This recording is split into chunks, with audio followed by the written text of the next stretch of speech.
TVC, a TV do Correio da Manhã.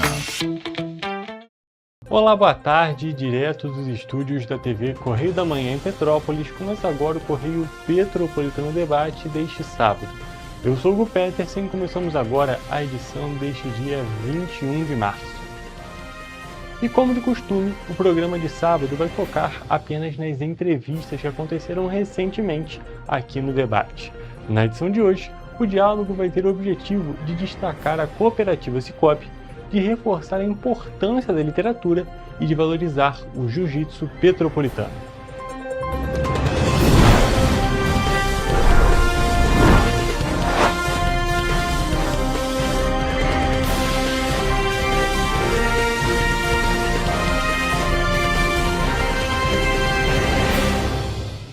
Estamos de volta com o Correio Petropolitano Debate e agora estamos aqui ao vivo com Luiz Antônio Tinoco, que veio conversar um pouco com a gente sobre o Sicoob. Boa tarde, tudo bem? Boa tarde, Hugo. Prazer estar aqui com vocês e podendo falar do Sistema Cooperativo do Brasil. Seja bem-vindo aqui ao programa, é um prazer a gente conversar e, claro, esclarecer muita coisa para o nosso público. Eu acho que esse que é o nosso principal ponto hoje. É isso. Antes da gente começar a falar sobre o Sicoob especificamente, vou pedir que você se apresente para o nosso público. Bom, meu nome é Luiz Antônio, eu estou há 4 anos no Sicoob, no Sistema Cooperativo, especificamente na cooperativa de crédito do setor de rochas ornamentais, oriundo do estado do Espírito Santo, e com uma base, a nossa central, também fixada no estado do Espírito Santo. Perfeito. Então hoje a gente veio falar justamente sobre essa grande cooperativa. E é muito importante a gente já começar explicando o que ela é. O que ela é, Luiz Antônio? O que é o Sicoob? O Sicoob, como eu falei, é um sistema cooperativo do Brasil, né? Hoje ele tem toda uma estrutura montada onde a gente temos os pilares ali onde iniciamos com as singulares, né? Depois das singulares, que são as cooperativas propriamente ditas, a gente tem as centrais, que elas são responsáveis por algumas cooperativas dentro do sistema, e depois vem o centro cooperativo. Importante dizer sempre que a nossa logo, né, ela é um triângulo ao contrário, justamente porque o nosso associado é o principal ponto de partida da nossa cooperativa. E o sistema cooperativo, ele ganha força ao longo desses últimos anos. Aqui em Petrópolis, por exemplo, a gente já tem algumas cooperativas e a nossa, ela nasce há 5 anos atrás e vem muito forte para fazer uma entrega muito importante para a cidade de Petrópolis. E é o que a gente acredita dentro de um roteiro onde a gente faz todo um ressignificado do que hoje a gente tira em termos de negócios e o que a gente entrega para a sociedade de Petrópolis. A gente pode destacar, Luiz Antônio, que o Sicoob é muito conhecido, é claro, pela questão financeira, por ser uma instituição financeira. Sim. E eu acho que é importante a gente esclarecer para o nosso público qual é a diferença dele para um banco tradicional. Basicamente, hoje, os produtos e serviços são os mesmos de uma prateleira das demais instituições financeiras. O que a gente vem e preconiza dentro das nossas relações é uma justiça financeira maior. Tá? É apresentar para o nosso associado, para o nosso cooperado, produtos e serviços onde a gente vai buscar uma precificação. Logicamente, a cooperativa, até para fazer social, ela precisa da última linha do balanço, ela apresentar o resultado, né? Mas a gente sempre busca a melhor precificação em todo e qualquer produto e serviço para o nosso cooperado. Ou seja, o norte, o mote desse negócio é principalmente praticar a justiça financeira. E a gente também pode destacar, você está falando muito de cooperado. É um termo diferente do que é utilizado pelos bancos. Sim. Queria entender um pouco dessa diferença da relação do suposto cliente, mas que no caso de vocês é o cooperado. Eu vou citar com o exemplo que ontem a gente teve a oportunidade de fazer a apresentação, a nossa prestação de contas os nossos cooperados. E o que foi aquela prestação de contas? É como foi o ano de 2025 para a cooperativa. A gente traz o nosso resultado e foi um resultado positivo, um resultado que a gente pode comemorar muito. E no final de todo esse processo, porque a gente agora entra num período assemblear, onde a gente faz toda essa apresentação, onde a nossa cooperativa ela tem pontos de atendimento. Levei para os nossos associados o resultado, aí eu tenho uma assembleia geral, onde acontece a definição de para qual a atividade ou qual área vai ser destinada, por exemplo, as sobras do nosso resultado. Parte dessas sobras, elas são destinadas aos associados e parte é para que a gente mantenha a nossa cooperativa perene e sustentável, né? E a outra parte vai para o social. A gente até pode, daqui a pouquinho a gente fala dessa parte do social, Ok. mas só para a gente voltar nessa parte dos associados, dos cooperados, é interessante esse ponto também, né? O ano positivo para a cooperativa, ele é muito interessante para o associado, para o todo gera um ganho para o individual, não é mesmo? Foi um ano extremamente desafiador, não resta a menor dúvida com relação a isso. E a gente encerra, como eu falei, com um resultado positivo. E esse resultado, agora a gente vai ter a oportunidade de entregar esse resultado para o nosso associado. Isso é uma diferença significativa em relação ao que o mercado apresenta para a nossa população, para a nossa sociedade. E eu gostaria que você explicasse um pouco de como que é essa entrega, essa devolução da cooperativa para o associado, como é que isso funciona? Basicamente, isso acontece muito relacionado ao consumo de produtos e serviços que você tem pela cooperativa, né? Ao longo desse ano, você faz as suas aplicações, você toma um recurso com a cooperativa, você faz um seguro, ou um seguro de automóvel, ou um seguro de vida, ou uma previdência. Isso tudo está te ranqueando no final para que você possa fazer jus a um determinado valor dentro desse rateio que vai acontecer. Perfeito. E agora, com isso finalizado, eu acho que a gente pode participar e a gente pode partir, na realidade, para a parte do social, que é uma parte interessantíssima. Sim. E traz muito ganho para a nossa sociedade, não é mesmo? Muito bem, muito bem. E a gente fica muito feliz de poder estar fazendo essa contrapartida para a sociedade, né? O nosso edital social, ele já está divulgado. Tivemos uma alteração em relação aos anos anteriores, que o nosso valor, né, o nosso teto para os projetos era de R$50 mil, a gente teve uma elevação para R$100 mil e agora começa um período onde a gente começa a fazer o acolhimento de novos projetos. E aí, iniciou em 3 de março e ele vai até o dia 30 de abril, o acolhimento de projetos, e muito voltado para a área social. E a gente já teve a oportunidade, desde 2022, que é o momento em que a agência é instalada aqui na cidade de Petrópolis, a gente já teve a oportunidade de contemplar 4 projetos aqui. 2 do Terra Santa, 1 do Instituto Caminho da Roça, lá em Secretário, e o outro da Casa da Cidadania. Foram 4 projetos que a gente já contemplou, sendo 2 do Terra Santa.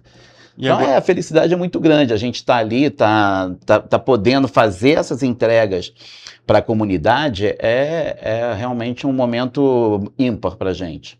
E agora, para esse ano de 2026, vai ter mais um projeto selecionado para justamente... A gente espera contemplar mais de um, com certeza. Só tem sempre que a gente fazer a questão do pré-requisito para que você possa pleitear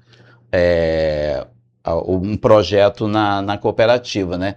É que ele precisa de ser associado à cooperativa no ano anterior, porque eu estou tratando do edital social de 2025, eu não estou tratando do edital de 2026, é referente ao resultado de 2025, essas sobras elas são direcionadas no ano de 2026, então quem vai apresentar o projeto precisa de ser um correntista da cooperativa no ano anterior. Então é importante destacar que para os projetos, para todos esses entes interessados numa participação para entender melhor e para poder ter a oportunidade de participar, possivelmente agora no ano de 2027. No ano de 2027. Tem que se associar nesse ano de 2026, Exatamente, não é mesmo? exatamente. Tá? E a gente já teve, como eu falei, a oportunidade foi uma sala de informática no Terra Santa, foi outra sala de informática na Casa da Cidadania, uma cozinha solidária também no Terra Santa, e lá no Instituto Caminho da Roça nós financiamos um projeto de aquisição de instrumentos musicais para eles. Então, a felicidade é muito grande com relação a esse momento de estar entregando efetivamente para a sociedade. É realmente uma devolução É uma para a devolução. sociedade. É uma devolução. Perfeito. E também a gente pode destacar que não só esse projeto que no sentido dessa devolução para a sociedade, mas todo esse trabalho do Sicoob aqui em Petrópolis, da agência, a gente pode destacar que acaba gerando e girando o capital no próprio município, não é mesmo? Exatamente, Hugo. E eu acrescento o seguinte, dentro desse mecanismo da cooperativa, que eventualmente a gente pode até não ser o vencedor de uma proposta que está sendo encaminhada para a gente, mas o simples fato da gente buscar uma precificação mais justa para os nossos cooperados e ele buscar as oportunidades no mercado, a gente já está sendo... dentro do nosso propósito, a gente está atingindo os objetivos, que é levar a menor precificação para o nosso associado, e aí o negócio dele é perene e sustentável, que é o nosso objetivo principal. Perfeito. E para a gente já poder ir finalizando o nosso bate-papo de hoje, a nossa entrevista de hoje, eu queria perguntar como que as instituições, como as empresas, como os indivíduos podem fazer para conhecer mais sobre o Sicoob e o que eles precisam fazer para poder participar dessa cooperativa? Olha, nós temos, primeiro, um atendimento, também é importante falar, né, que hoje a gente tem um app que ele é extremamente tranquilo de se navegar, mas só que a gente tem um atendimento personalizado através da nossa agência lá na Aureliano Coutinho, né? E ali nós temos os gerentes de relacionamento para fazerem esse atendimento e entenderem as demandas dos nossos associados. Nós temos através do app. O site do Sicoob é um site também extremamente tranquilo de se navegar, né? Então, em suma, a gente tem todos os canais à disposição para quem quiser conhecer o sistema cooperativo. A gente está lá para fazer a melhor entrega possível. De novo, com um atendimento high-tech e high-touch, né? De tecnologia e aquele atendimento de proximidade com o nosso associado, com o nosso cooperado. Perfeito. E para a pessoa e para a empresa ser um cooperado, quais são os requisitos? Basicamente apresentar a documentação para a gente, seja de pessoa jurídica, seja de pessoa física, e a gente vai fazer todo o trabalho cadastral, trabalho de abertura de conta corrente, e aí iniciar todo um processo de relacionamento com aquela pessoa ou empresa. Perfeito. Agora, com tudo explicado para o nosso público, só para esclarecer melhor as situações, a gente pode encerrar nossa entrevista. Foi um prazer te receber aqui e, é claro, um prazer conversar sobre, principalmente, esse papel social do Sicoob, que muita gente não conhece. Eu acho que esse que é o ponto principal da nossa entrevista de hoje. É muito legal, eu insisto, é gratificante para nós ali que estamos na ponta fazer essa entrega para a sociedade de Petrópolis e, logicamente, é como eu falei, venham conhecer a nossa cooperativa, venham conhecer o sistema e vocês vão ter a oportunidade de navegar em algo diferente quando a gente fala de instituições financeiras. E no nosso caso, uma instituição financeira cooperativa, né? Perfeito, Luiz Antônio. Muito obrigado por ter vindo aqui no programa. Foi um prazer te receber e também falar sobre essa cooperativa. O prazer foi todo meu e, mais uma vez, em nome da cooperativa, eu agradeço pela oportunidade. Perfeito.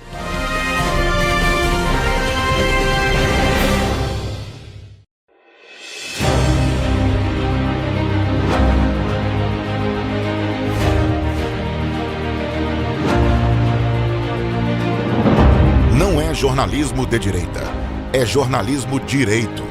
Correio Petropolitano. Tudo que seu jornal não deveria ter deixado de ser. Todos os dias, em uma banca perto de você.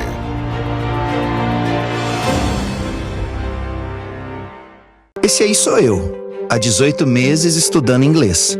Cada passo no aprendizado foi uma porta que se abriu para o meu futuro. Sabe o conhecimento que você desenvolve hoje? Ele é a chave para novas oportunidades incríveis do amanhã. É o equilíbrio perfeito entre aprender e aproveitar cada momento dessa jornada empolgante. E agora, aqui estou eu, na minha tão sonhada vaga em uma multinacional. O inglês abre portas. Fale Minds. Para ter mais qualidade de vida, conte com a maior rede de academias de Petrópolis. Aqui na Corper, com uma mensalidade, você utiliza todas as unidades: Centro, Bingen, Itamaraty e Itaipava. Com planos a partir de R$ 98,00, a academia oferece ambientes modernos para você cuidar da sua saúde com segurança. Os espaços contam com dezenas de aparelhos de musculação, diversos equipamentos para aeróbico e funcional, além, é claro, de profissionais qualificados e uma extensa grade de aulas coletivas, que inclui dança, bike, jump, wolf fit, step fit, entre outras. Nossas estruturas são equipadas com salas de musculação e aulas coletivas, salas de avaliação física e nutricional, vestiários e estacionamentos amplos. Venha nos fazer uma visita e surpreenda-se! Petrópolis, uma cidade histórica, que agora tem um novo ponto de conexão. O Correio Petropolitano se renovou e leva o que de mais importante acontece na cidade, de maneira mais ágil e acessível. Acesse as notícias de Petrópolis de maneira rápida e prática, onde quer que você esteja. Fique por dentro dos acontecimentos da cidade, da política, da cultura e muito mais. Correio Petropolitano. A informação de qualidade a um clique de distância. Acesse www.correiopetropolitano.com.br.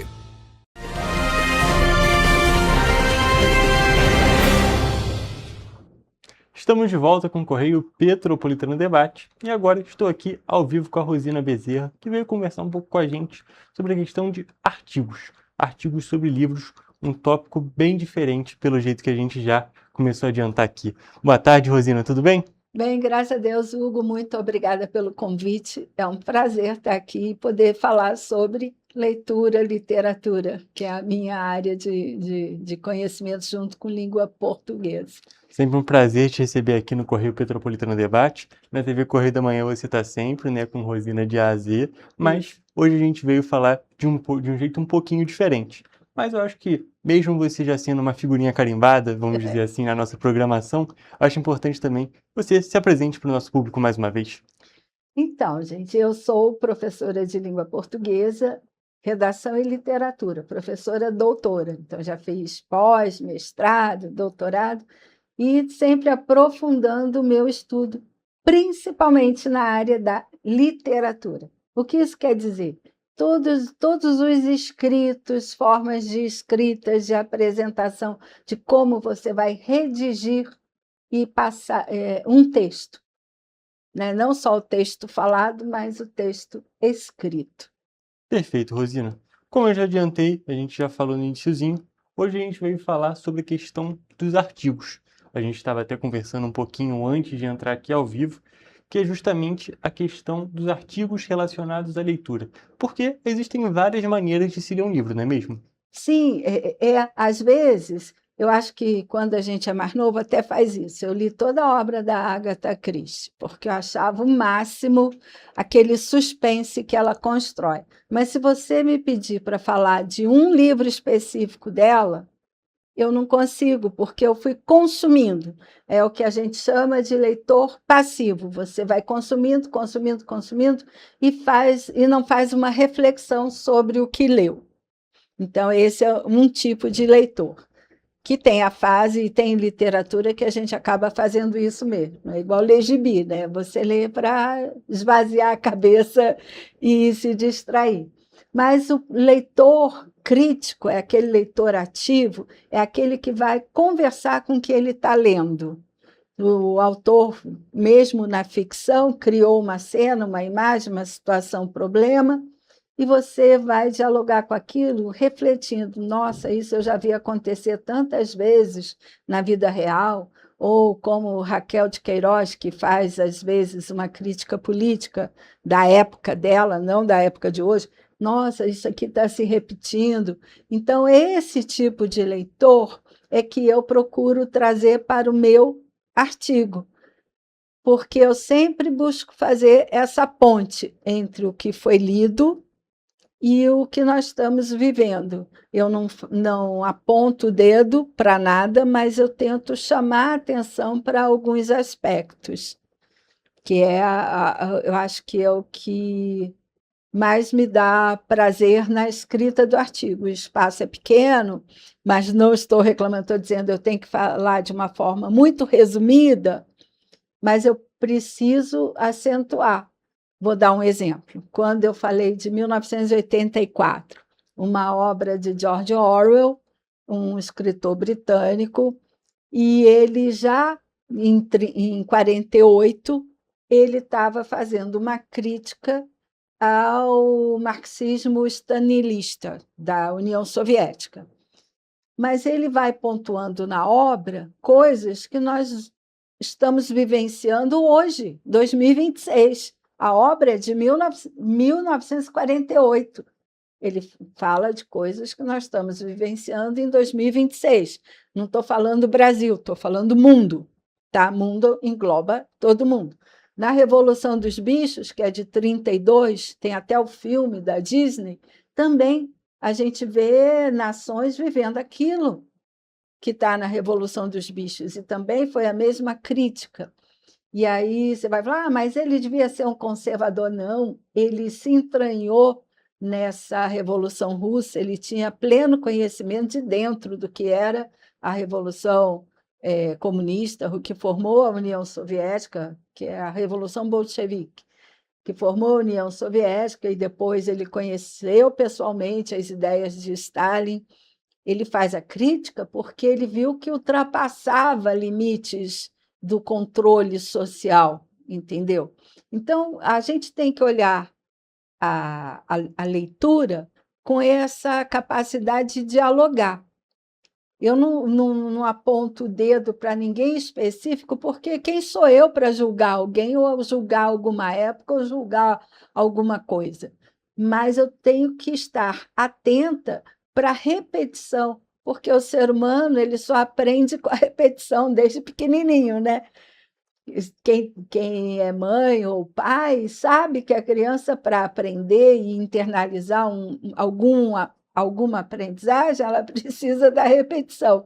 E aí, quando você olha a literatura repetindo fatos e narrando fatos que no século XXI nós ainda vivenciamos, se você pega lá a escrita grega, eles falando com aquela linguagem mitológica, simbólica, a gente vê que a humanidade aprendeu muito pouco, amadureceu muito pouco, e a gente vai aprendendo isso por meio da literatura, porque a literatura, ou qualquer arte, pode ser a cênica, a cinematográfica, a escrita, a musical, ela vai trazer para o mundo a impressão que aquele autor, aquele artista, a leitura que ele está fazendo daquilo que ele está vivendo, que foi o que George Orwell, por exemplo, fez. Mas nós vimos isso em Shakespeare, 1600, nós vimos isso em Camões, 1400. A gente vai vendo isso ao longo da história. Santo Agostinho, que é de 300 depois de Cristo. Então, a gente pode perceber que a gente consegue fazer uma recolocação, a gente consegue recapitular como era a história lá atrás, a visão da história na realidade, a visão por meio desses autores, e consegue justamente fazer essas relações com o mundo atual, mostrando justamente, como você destacou, quão pouco a gente evoluiu nesses milênios, né? A gente pode dizer literalmente milênios. Milênios, já são 2 milênios, e a gente evoluiu muito pouco. O pessoal, mas Santo Agostinho, ele era... Não, antes de ser santo, ele não era santo. Ele era, vamos dizer assim, aos olhos de hoje, um devasso. né? Para usar uma palavra bem educada, ele era um devasso.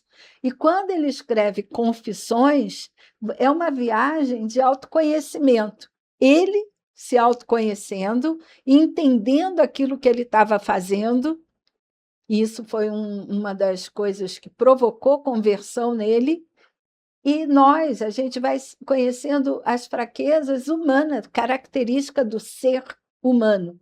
Não é? Eu não estou condenando, eu gosto de falar que não é condenando, é você dialogar com aquilo que ele está escrevendo e você reconhecer algumas questões.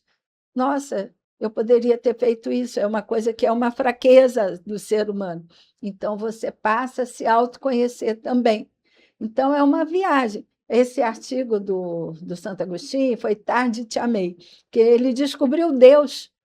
Nessa reflexão, nessa caminhada, ele descobre Deus. E aí, se eu trouxer para o século XX, eu tenho Clarice Lispector, que no Brasil foi pioneira nessa escrita intimista, existencialista, né, que faz esse diálogo com a própria consciência. As narrativas dela são fluxo de consciência. O personagem dialogando com ele em busca do autoconhecimento. E quando você para pensar sobre aquilo, você está dialogando com aquele autor. Não é você ler um gibi e sair rindo. Eu, pelo menos, fico rindo, né? Eu gosto do gibi, eu não descarto leitura, mas São formatos diferentes, são não é formatos mesmo? diferentes e eu leio mais para relaxar a cabeça mesmo, né? Porque você pega uma Clarice Lispector, aí você tem que ler devagar, não dá para ler correndo. É verdade, Rosina. E a gente pode destacar, não falando especificamente dos seus artigos, mas desse texto no geral, o texto do artigo no geral, essa análise no geral, é algo que pode ser muito positiva para toda a população, não é mesmo? Sim. Realmente refletir não apenas sobre livros, mas sobre situações da vida, sobre filmes, sobre todos os tipos de arte, para justamente conseguir fazer essas ligações com situações passadas, com outras situações já vividas por essa pessoa, para justamente poder fazer uma análise melhor, poder absorver melhor o conteúdo que está disponível. E até, assim, você vai conhecer os costumes de época. Machado de Assis, por exemplo. Ele faz uma crítica do comportamento social, dos costumes, do final do século XIX, que ele viveu o século XIX quase todo, e o iniciozinho do século XX. Então, como é que era a vida na corte? Você pega ali os costumes, né? Qual era a mentalidade? Eu escrevi essa semana sobre a Anísia Floresta. A Anísia Floresta, ela é uma surpresa para quem lê. Ela nasceu em 810, século XIX, iniciozinho. A família real tinha acabado de chegar ao Brasil, 1808 chegou Dom João VI. E ela morava no interior do Rio Grande do Norte. Não dá para imaginar o Nordeste em 1808. E ela, na época, se casava com 12 anos, 13 anos. Né? Veio a primeira menstruação feminina, está pronta para casar. Era o costume, a mentalidade da época.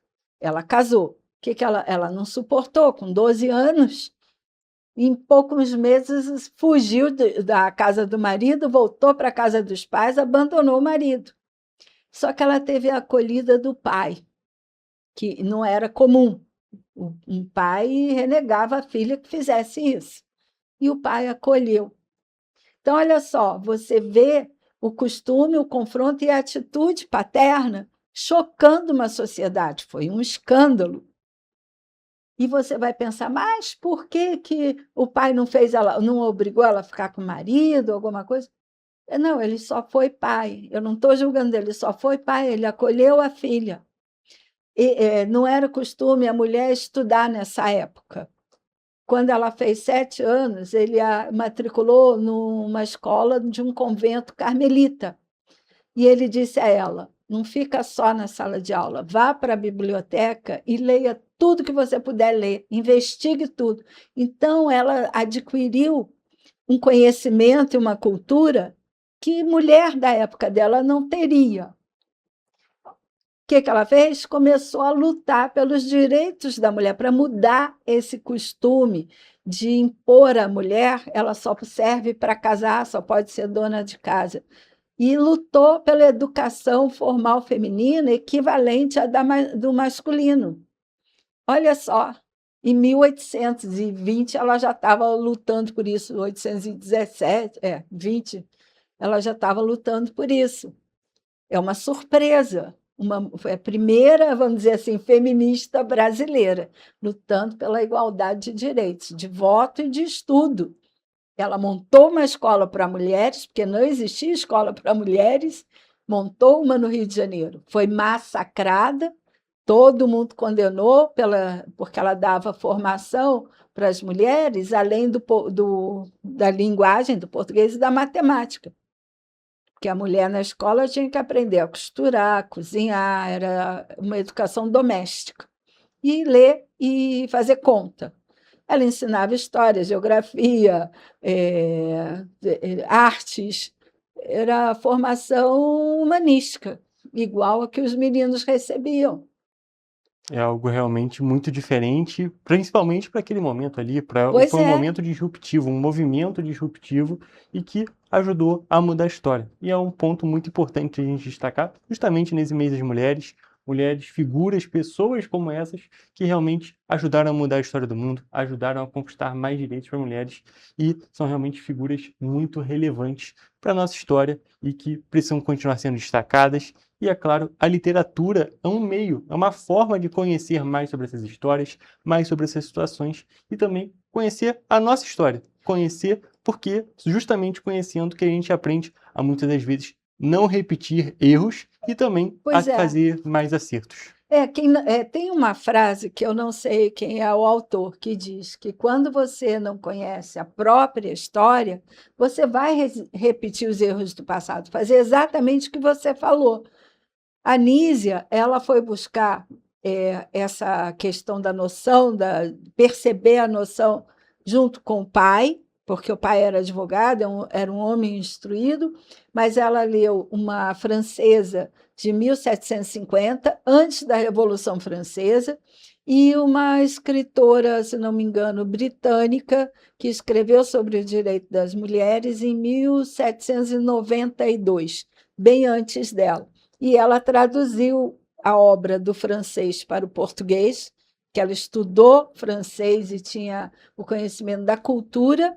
Você vê uma mulher que quase ninguém valoriza, e ela mudou a prática educacional do Brasil. Já que nós estamos no mês de março, estou priorizando mulher. Né? Tem que puxar a brasa para a nossa sardinha. Sem aquele feminismo que quer igualar. Nós não somos iguais fisicamente. Eu não apoio esse feminismo, não. Eu apoio o feminismo da igualdade de direitos.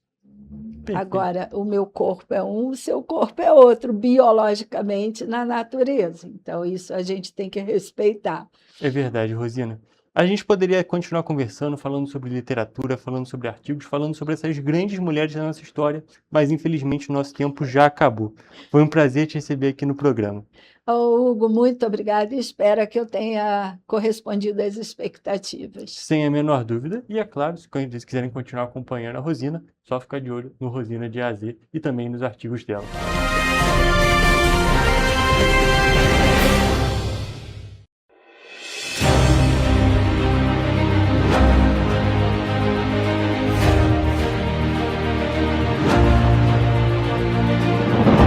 Não é jornalismo de direita, é jornalismo direito.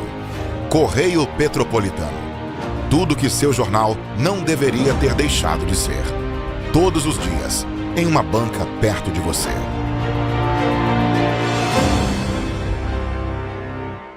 Esse aí sou eu, há 18 meses estudando inglês. Cada passo no aprendizado foi uma porta que se abriu para o meu futuro. Sabe o conhecimento que você desenvolve hoje? Ele é a chave para novas oportunidades incríveis do amanhã. É o equilíbrio perfeito entre aprender e aproveitar cada momento dessa jornada empolgante. E agora, aqui estou eu, na minha tão sonhada vaga em uma multinacional. O inglês abre portas. Fale Minds. Para ter mais qualidade de vida, conte com a maior rede de academias de Petrópolis. Aqui na Corper, com uma mensalidade, você utiliza todas as unidades: Centro, Bingen, Itamaraty e Itaipava. Com planos a partir de R$ 98,00, a academia oferece ambientes modernos para você cuidar da sua saúde com segurança. Os espaços contam com dezenas de aparelhos de musculação, diversos equipamentos para aeróbico e funcional, além, é claro, de profissionais qualificados e uma extensa grade de aulas coletivas, que inclui dança, bike, jump, wolf fit, step fit, entre outras. Nossas estruturas são equipadas com salas de musculação e aulas coletivas, salas de avaliação física e nutricional, vestiários e estacionamentos amplos. Venha nos fazer uma visita e surpreenda-se! Petrópolis, uma cidade histórica que agora tem um novo ponto de conexão. O Correio Petropolitano se renovou e leva o que de mais importante acontece na cidade, de maneira mais ágil e acessível. Acesse as notícias de Petrópolis de maneira rápida e prática, onde quer que você esteja. Fique por dentro dos acontecimentos da cidade, da política, da cultura e muito mais. Correio Petropolitano. A informação de qualidade a um clique de distância. Acesse www.correiopetropolitano.com.br.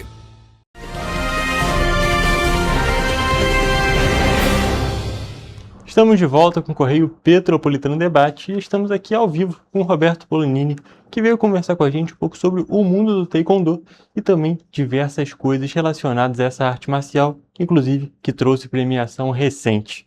Boa tarde, Roberto, tudo bem? Boa tarde, Hugo. Prazer de estar aqui. Obrigado pelo convite, tá?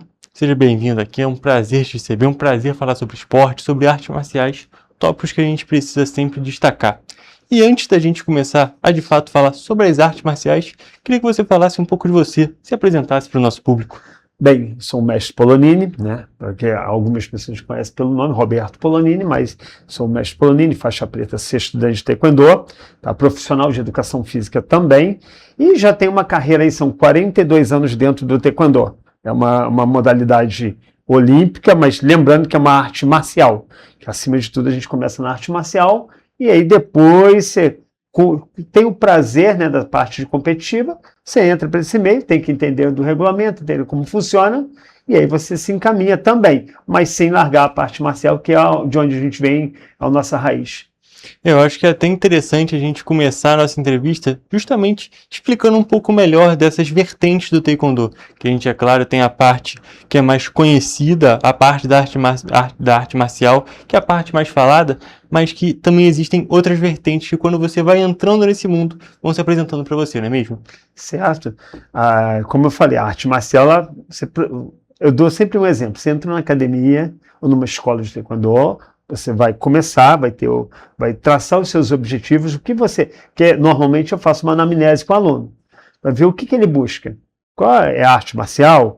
É o quê? É gerar autoconfiança. Agora mesmo, conversando com o Jonathan, ele me perguntou, a questão da defesa pessoal. Tudo isso pode te dar vertentes para você escolher. E aí você vai praticar. É a atividade física? Porque a arte marcial também tem atividade física. Você fazendo tudo orientado, fazendo da maneira correta, você vai ter uma evolução, vai ter um prazer, e é terapêutico também, né? Não deixa de ser terapêutico também a arte marcial. Sem dúvida nenhuma, a gente tem cada vez mais, a gente observa e reconhece essas diferentes funcionalidades que as artes marciais, que os esportes no geral têm, que é justamente essa questão de conseguir trazer um escape para a pessoa, trazer uma terapia para a pessoa. Realmente são diversos benefícios que a pessoa tem entrando no mundo das artes marciais ou no mundo do esporte. É um mundo corrido, né? Hoje em dia as pessoas vivem num mundo corrido, e aí você conseguir fazer uma atividade, um esporte, uma arte marcial, vai te dar um benefício de saúde também. Sem dúvida nenhuma. E Roberto, hoje a gente veio falar justamente sobre essa conquista mais recente que você teve, mas eu acho que é importante a gente destacar um pouco do que veio antes. Você já adiantou que tem 42 anos nesse Dentro mundo do do taekwondo. Queria que você falasse um pouco dessa sua jornada, como é que começou e como é que foi essa caminhada até agora. Comecei como uma criança, né, um adolescente. Na época eu não era criança, eu não tive a oportunidade de fazer o taekwondo. Eu tenho crianças de 4 anos de idade que treinam taekwondo. 3 anos de idade, não, 3, mas 93 anos. É super divertido, é lúdico, tem que lembrar da ludicidade. Nós vivemos num país que tem algumas legislações, tem que sempre lembrar disso. Há questões de você saber lidar com o público é muito importante. Então, eu comecei lá novo, 17 anos, vamos botar. Eu gostaria, mas eu já gostava de arte marcial desde o Bruce Lee. Talvez é muito raro quem não conhece o Bruce Lee, mas muita gente conhece. E era aquele gostar. Comecei numa arte marcial, numa outra arte marcial. Quando eu comecei vendo o Mestre Kim na TV. O Mestre Kim dava na TV Manchete, na época, muitos anos atrás, e vi aquilo na televisão, e aí descobri um local em Petrópolis. Achei o meu professor Carlos Ramos. Começou a dar aula, comecei com ele. Foi até divertido, foi uma casualidade. Eu comecei num período, fiquei doente, tive que parar, depois voltei de novo, não desisti, e aí eu não parei mais, né? Eu comecei as aulas normais, só que eu fiz aquele trabalho normal. Você vai, se dedica, você tem um grupo de amigos que você começa a gerar naquele meio ali, começa a trabalhar naquele meio, fui evoluindo. Cheguei à faixa preta, só que eu comecei uma outra vertente, foi para o lado competitivo, o lado de buscar resultados a nível nacional. Tanto que eu tenho 27 títulos nacionais, tanto de Campeonato Brasileiro quanto de Copa do Brasil. E nisso também eu participava dos ponceis. O que são os ponceis? São movimentos, são técnicas de aplicação de movimento real, como se você fizesse uma defesa pessoal. É o princípio da defesa pessoal. É óbvio que você não pode ver um poncê e enxergar uma defesa pessoal daquela forma. Quem entende, né, quem é da área, vai entender melhor. Mas a pessoa que está começando, ela vai começar a fazer o básico para depois ela ter uma evolução na parte de defesa pessoal, que os poncês classificam isso. E aí você vai ter uma evolução maior. E a parte competitiva de luta é uma outra vertente. Como eu falei para você, tem a vertente do taekwondo olímpico, tem a vertente da Paralimpíada, e aí você só tem a ganhar. E nisso eu fui trabalhando. E aí já é a minha 4ª vez na Seleção Brasileira de Poncê. Eu já fui técnico da Seleção Brasileira de Poncê também. Dessa vez eu participando, consegui no Sub-60, que nós temos na categoria de Poncê de infantil, começa com 9 anos, aí vem cadete, juvenil, adulto, aí depois começam os sub-30, sub-40, sub-50, sub-60, sub-65 e acima de 65. Para quem já foi no Mundial, é um evento, é um mega evento. A quantidade de atletas, eu tive agora no 2024, no Mundial em Hong Kong, fiquei em 9º lugar, por pouco, se eu tivesse passado de uma fase, eu já tinha chance de subir um pódio do Mundial. A quantidade de pessoas que mexem um evento desse é muita gente, e a quantidade de países, e você pegando de criança acima de 65 anos de idade. É algo bem relevante da gente destacar, justamente essa questão de o mundo do taekwondo, o mundo das artes marciais, ele atinge muitas pessoas de diversas faixas etárias. Exatamente. Não é algo limitado a um pequeno período, não. É algo que realmente você consegue expandir por toda a sua vida. Exatamente. Você pegar um exemplo, você pegar a categoria principal de taekwondo, de luta, que por exemplo, anteontem, se não me engano, o Henrique, que é um rapaz de Itaboraí, vem fazendo assim, e o legal é que ele é da equipe do Diego, né? É conhecido, um amigo meu, um treinador, e ele conseguiu lá nos Estados Unidos, em Las Vegas, o US Open. Já conseguiu mais uma classificação, mais uma medalha de ouro, ganhando em cima de um medalhista olímpico. E isso é bem relevante. Mas isso é limitado a uma idade. Você tem um limite de idade aí. A gente só vai ter atletas, vou dar um exemplo. O Steve Lopes é um atleta americano. Ele é da época de 2000. ele conseguiu chegar aos 38, 39 anos ainda disputando, mas depois já começa a ter uma diferença de você lutar com um atleta de 21 anos, 22 anos, que está no auge da performance física e no auge também da parte de luta. Já o Ponce, ele é muito amplo, não existe desmerecimento nenhum em nenhuma modalidade, mas ele consegue ampliar, você pega de uma criança a um senhor lá, vamos dizer, terceira idade, participando com a garra dele, com a vontade dele, com a determinação dele. E também é muito relevante destacar que tem toda a questão competitiva, é claro, a questão do Ponce ainda é competitivo, consegue ter uma expansão maior, Sim. mas a parte mesmo da arte marcial, da luta, apesar da pessoa não conseguir ter não estender tanto assim a carreira competitivamente, ela ainda consegue praticar, ela consegue fazer a prática só realmente que aí num nível um pouco diferente, porque tem um Sim. trecho ali da vida que a pessoa tem esse auge, né? Senão a gente consegue observar uma diferença física que acaba pesando claramente. Sim, mas o interessante também é que você pega, às vezes, uma pessoa na academia que treina tão bem quanto um atleta, só que ele não tem o parâmetro dele, aquela ideia de participar de uma competição. Ele faz por prazer, mas faz com um vigor muito grande. Isso tem peso. Aí a gente vê na arte marcial a pessoa praticando, você vê hoje em filmes, você vê vários atletas, ex-atletas até, mas vê pessoas que são muito boas nos filmes e têm uma performance muito boa e não são competidores. Necessariamente não. É algo bem interessante da gente observar também. Mas agora, chegando mais no atual, chegando no que aconteceu Claro. agora no finalzinho do mês passado, queria que você falasse como é que foi essa conquista mais recente. Então, que é o Grand Slam. O Grand Slam, o que é esse evento? Ele determina a seleção brasileira de todas as categorias, tanto de luta, né? Começa na cadete, júnior e adulto. São as três principais, porque tem campeonatos mundiais nessas categorias.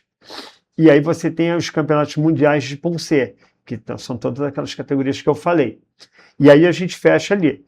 E aí o que aconteceu? Eu já vinha treinando, por exemplo, regularmente eu treino no Rio porque eu treino em equipe. São um atleta, o Márcio, do Rio de Janeiro, e o Marcelo, de Minas Gerais. E nós compomos um trio, uma equipe de trio, tanto que passou em algumas reportagens o vídeo, nós aplicando, ainda conseguimos pegar uma filmagem. E nós conseguimos conquistar essa medalha de ouro. E eu sou reserva na categoria sub-60 individual, que é o meu companheiro de treino, de equipe. Ele faz trio comigo e com o outro rapaz, e no individual ele ganhou e eu fui vice-campeão, e ele é medalhista de mundial também.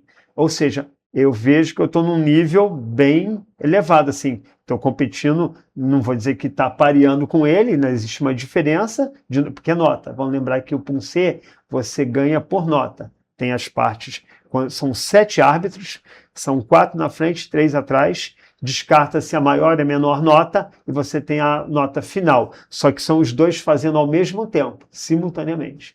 Entendi, algo bem interessante, uma avaliação, avaliação bem diferente, uma avaliação e bem rigorosa. É tenso porque você está competindo contra uma pessoa do seu lado. Antigamente o Ponce era individual, aí teve todo um estudo em cima disso e se separaram, aí faz agora como se fosse uma luta. Os dois entram, faz a saudação um de frente para o outro, vira de frente para a arbitragem, sendo que tem árbitro atrás também, e começa-se os dois no mesmo tempo.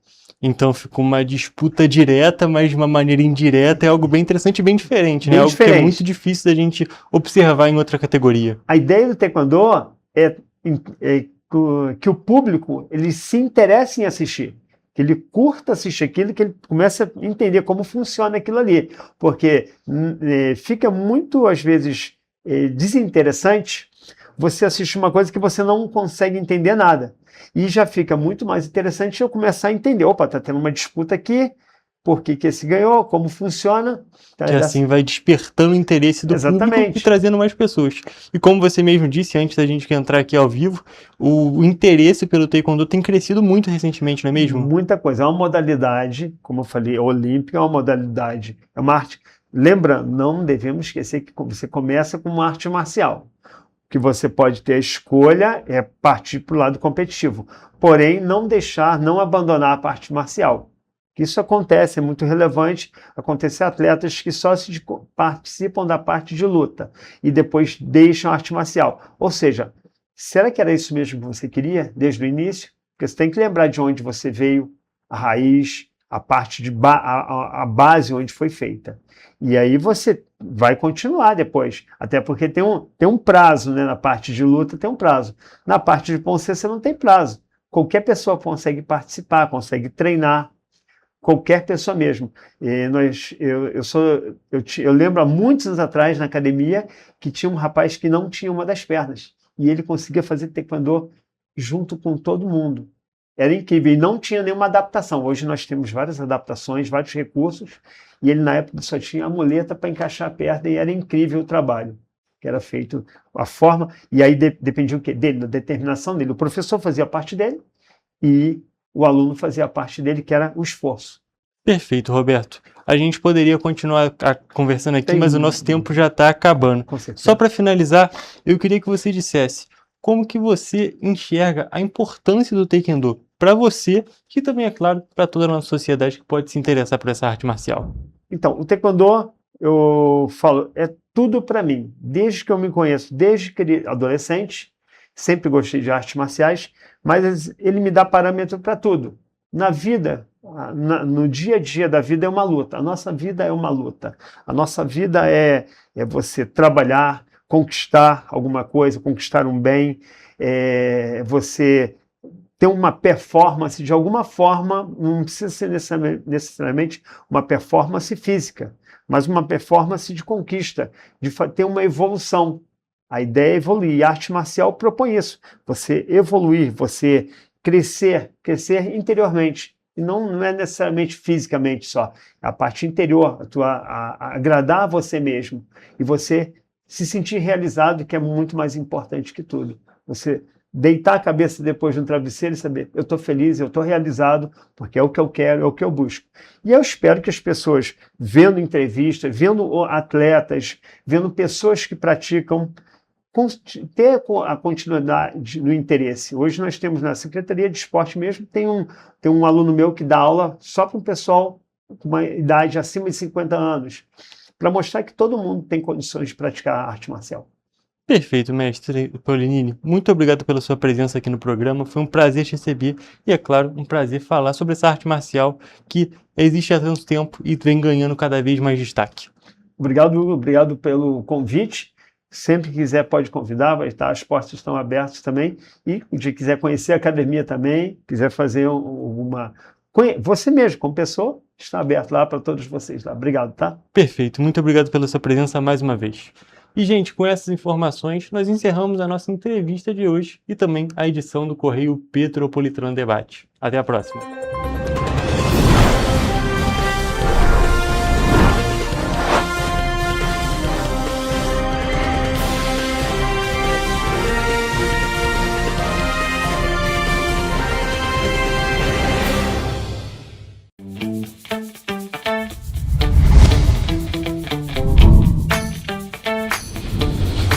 TVC, a TV do Correio da Manhã.